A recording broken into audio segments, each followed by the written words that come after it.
आज 7 जुलै आजचे पावसाचे अपडेट्स किंवा नदी पात्रामध्ये पाणी पातळी नेमकी किती वाढलेली आहे या सर्वांचाच आढावा घेण्यासाठी आपण आज आलेलो आहोत।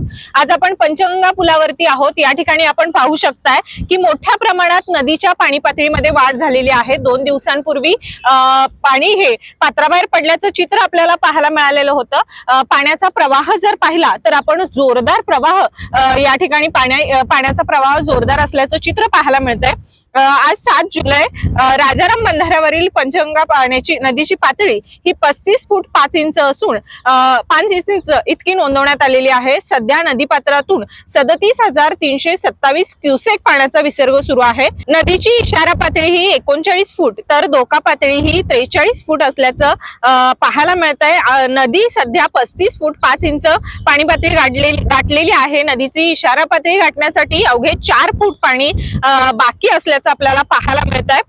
धोक्याच्या टप्प्यापासून काहीच अंतरावर असली तरी सतत सुरू असलेल्या पावसामुळे प्रशासन परिस्थितीवर बारकाईने लक्ष ठेवून असल्याचं सांगण्यात येत आहे। दरम्यान जिल्ह्यातील 55 बंधारे हे पाण्याखाली गेलेले असून काही गावांना सतर्क राहण्याचा इशाराही देण्यात आलेला आहे।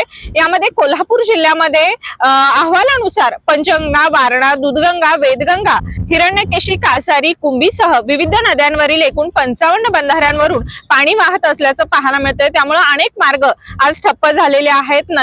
नदी क्षेत्रातील जे काही गावं आहेत त्या गावांनाही सतर्कतेचा इशारा देण्यात आलेला आहे।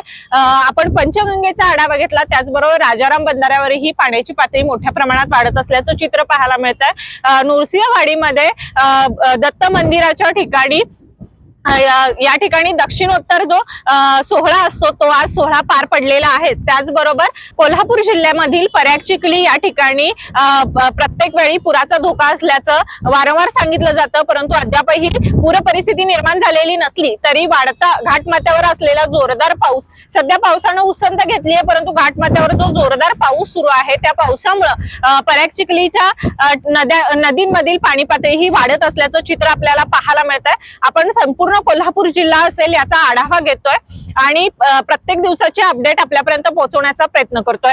टीव्ही नेक्स्ट मराठीसाठी मी ऐश्वर्या पाटील।